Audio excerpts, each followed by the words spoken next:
People should go see the Butler monologues to support new works, to support diverse works, and just to have a fantastic night out. I can guarantee you, you will not be bored at this show. It is a delightful time. The actors are all so charming and amazing. I mean, we've got 9 guys on stage, which is tough to do in Orange County at all, let alone actors of a certain age being able to play all of these roles. And so it's just a joy and such a diverse group also. So, support new theater, support live theater, but also just support these individuals who are working their butts off learning 8 different endings just to entertain people depending on what they want to see that night. As somebody who is a theater nerd and then also just a nerd in general, a geek of pop culture and things like that, I have a love of just pop culture in general and how it informs us and in our humor and our comedy and our humanity. And so working on this has been a lot of fun because I got to decide which butlers went in the show, but how to honor those nerdy aspects and at the same time call out how ridiculous some of those things are too, and have us all revel in it in a shared joke. Again, we don't punch down at anybody, so everybody's in on the joke and having a lot of fun with it. So I enjoy that aspect of it immensely. And then for other characters, I didn't know a lot about them. Like I didn't know a lot about Mr. Belvedere before I started writing him, but people are like, you gotta have Mr. Belvedere in it. He's the only butler with his own show. And so I was like, okay, yeah, absolutely. And so now I know way too much about Mr. Belvedere. If you are a fan of any one of these butlers, seeing the show is going to be amazing because there are deep cuts in the show that are, people ask me like, why is that in there? Like, that's such an odd choice. Like it's mentioned that Lurch has 2 left feet. So our actor Mason Banks has to wear 2 left-footed shoes. And somebody's like, why is that in the script? Like, why is that there? I'm like, canonically, Lurch has 2 left feet when he was put together. And so there's all those weird deep cuts in the show that maybe if you're not a fan of that character like Die Hard, you might not know that it's just a silly thing that is funny for the sake of being in the show and being funny. But there's a rhyme and a reason to it. So if you're a big fan of any of these characters or just poking fun at pop culture in general, it's even more exciting. Hi, this is Jeff Lowe from Alchemy Theater Company. We're talking about the Butler Monologues. So if you want to learn more, stick around. So the Butler Monologues takes place in a fictional place called Igor Acres. It's kind of a retirement home for butlers. And the butlers that are in this place, there's Fritz Igor, who is the attendant for all the butlers at Igor Acres. And then the rest are the TV and movie butlers that you love. So it's Alfred from Batman, Hobson from Arthur, Jeffrey from Fresh Prince, Riff Raff from Rocky Horror, Wadsworth from Clue, Cato from The Green Hornet, Mr. Belvedere from Mr. Belvedere, and Lurch. And then on top of all of those butlers in Act 2, Alice from the Brady Bunch shows up from the FBI to investigate a murder because at the end of Act 1, one of the butlers is murdered, which of course leaves only one possible solution. The butler did it. So the audience then gets to go out at intermission and they vote who they want the murderer to be. So Act 2 changes every single night a little bit depending on who the murderer is, not just the ending, but also little tiny moments in dialogue. Somebody says something, if it's this ending and so on and so forth. So there's a real challenge as an actor as well. But it's a lot of fun for the audience too, and they can see it multiple times and maybe get a different murderer. So our cast is Jonathan Herrera is playing Fritz, and that's like kind of the only original character I created for the show because the show needs an everyman that like is engaged with the show and is new and fresh enough that will ask the questions that the audience have questions for. So it's always good to have a character like that in the show. So Fritz is there. It's named Fritz because that's the actual name of the Igor character. His name was Fritz, or the actor who played him. So that's a little homage there. Tucker Boys plays Alfred, and I love him to death. He's also our set painter, designer, and works his butt off as an Alchemy company member.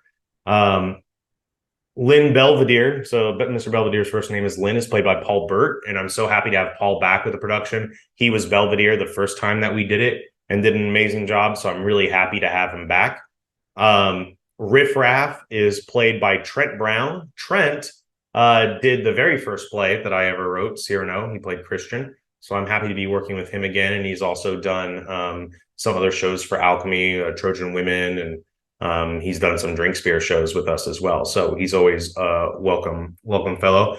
Wadsworth is played by BJ Grip, another company member, and he's kind of my right-hand man when it comes to Drinkspear. So it's nice to be able to work with him on a project again as well. And we've been working more and more together. So he's a lot of fun. Jeffrey is played by Kudzai Niamande. And he was referred to me by another friend, and just been fantastic the entire time. Immensely charming, and just bam, got right on it day one. And we're super happy to have him aboard. Lurch is played by Mason Banks. Mason has done some stuff for Alchemy in the past. Also was in Cyrano, but he's been in shows as far back as the first time we did As You Like It. So this will actually be Mason's first time back on stage in a long time. So we're very honored that he would come back and be with us. So that's really, really, really great, and gives me a lot of warm fuzzies. Hobson is played by Wayne Hundley, who I don't think I've had the pleasure of working with before, but we've been in a lot of the same circles a lot of times to see each other at shows and things like that. And so this has been really lovely to be able to work with him professionally now. And he's another one that just a consummate professional and comes in and does a great job every single night. Cato is played by Jared Lindsay. Jared is another company member, and Jared and I have worked on a lot of projects. Jared's also a writer, so it's nice to have another writer in the room helping out. And he was also Cato last time, so he's also familiar with the show, and he's a part of Drinkspear, and also one of the co-creators with Tucker, who's playing Alfred of our Be Heard series, which we really hope that we can bring that back. And then finally, we have Kathleen Switzer, who's another company member who's playing Alice, who did the show last time as well. And it's just an absolute joy the way that Kathleen finds the subtlety of the silly, like sort of ditzy side of Alice as a character within a character, because she's the detective. She knows exactly what's going on and who's lying and who's doing this, and she does a really great job of playing both sides of that coin, like luring people into a sense of comfort that she can then extract information out of, and she's always great at that. While the second act of the show does change slightly in different ways, none of it is improvised. All of it is scripted. And so in the script, I will write, there are multiple different endings. And so let's say that, we're doing ending, 3C tonight or whatever it is. And so all the actors will flip through Act 2, and all the moments that are affected by the 3C ending, including who did it, what murder weapon was used, all that kind of stuff. And it's all underlined in highlight. So if there's anything that can be changed by the possibility of the ending, then the lines are very specifically changed, because it was always important to me that the crime could be solved by the audience, and it didn't have to be too much of ex machina for Alice just to solve it at the end. Yeah, they can see 8 different murder mysteries, and they'll get a lot of the same jokes and a lot of the same the enjoyment of the show that is there. I don't think there's anything about the different endings that would cause you to say, I haven't seen the full show. You'll still see the full show each time, but the endings are pretty spectacular, because the killer gets caught and gets to do their big manifesto of like, yeah, I did it and I do it again and I'll tell you exactly why. And those are really, really fun each and every time. So I would suggest people see it at least twice if they can, just to try and see a couple more endings.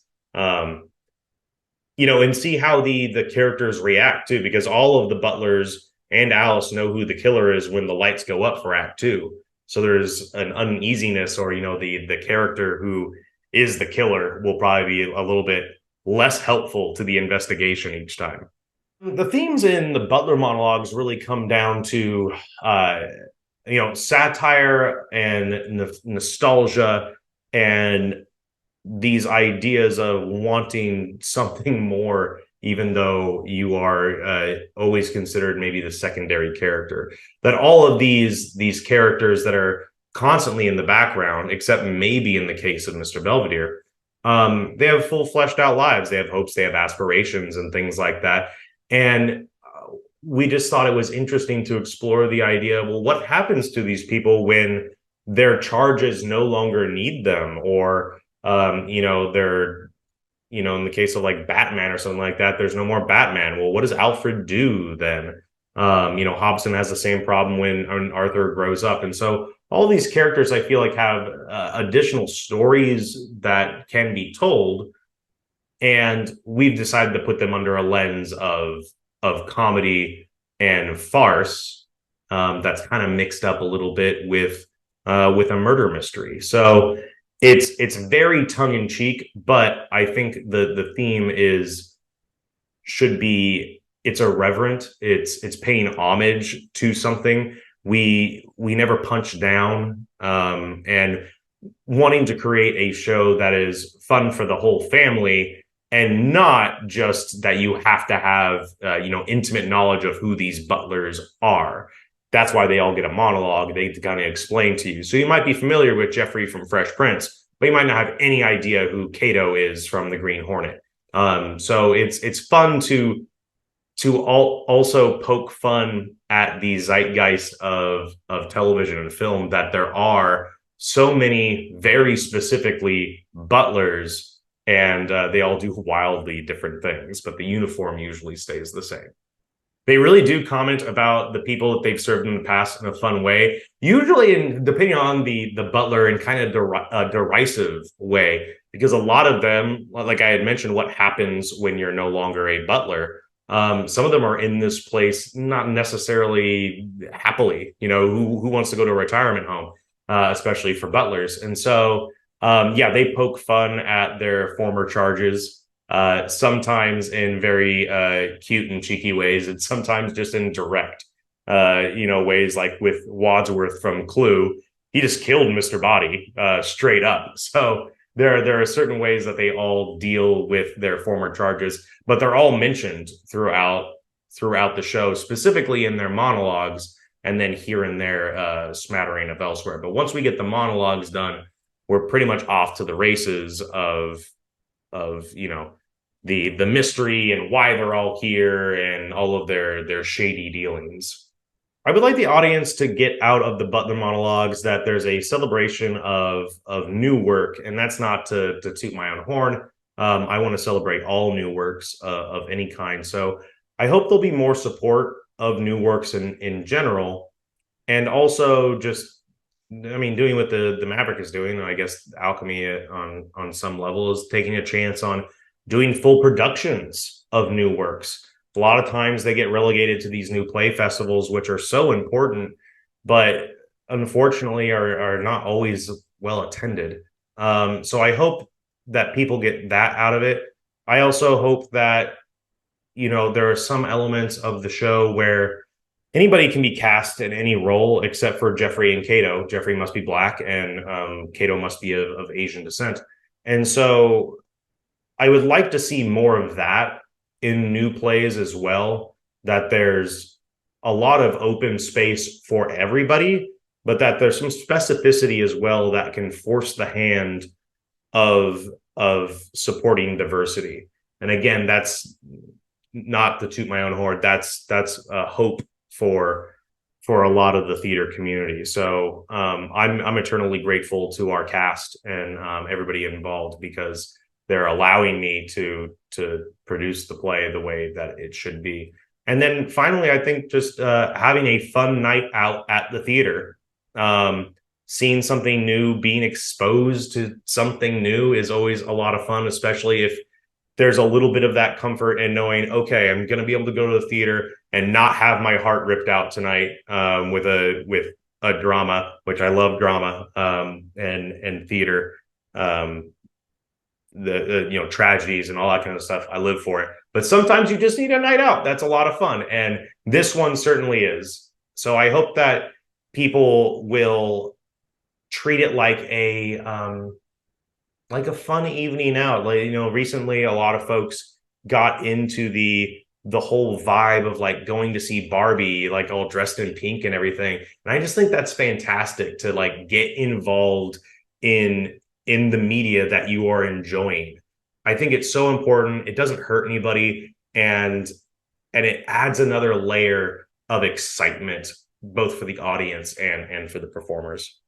People should go see the Butler Monologues to support new works, to support diverse works, and just to have a fantastic night out. I can guarantee you will not be bored at this show. It is a delightful time. The actors are all so charming, amazing. I mean, we've got 9 guys on stage, which is tough to do in Orange County at all, let alone actors of a certain age being able to play all of these roles. And so it's just a joy, and such a diverse group also. So, support new theater, support live theater, but also just support these individuals who are working their butts off learning 8 different endings just to entertain people, depending on what they want to see that night. This is Jeff Lowe with Alchemy Theater Company. I hope that you come out to see the Butler Monologues. Please support your local theaters, support any theater. Make sure you're getting out there, and make sure you're letting them know that you love them, online, in person, any way that you can. Theater is one of the most important resources that we have, and we want to keep it going for as long as entertainment and the human spirit exists. So please support Alchemy Theater, support local theater. I hope that you come out to see the Butler Monologues. We'll see you in the theater.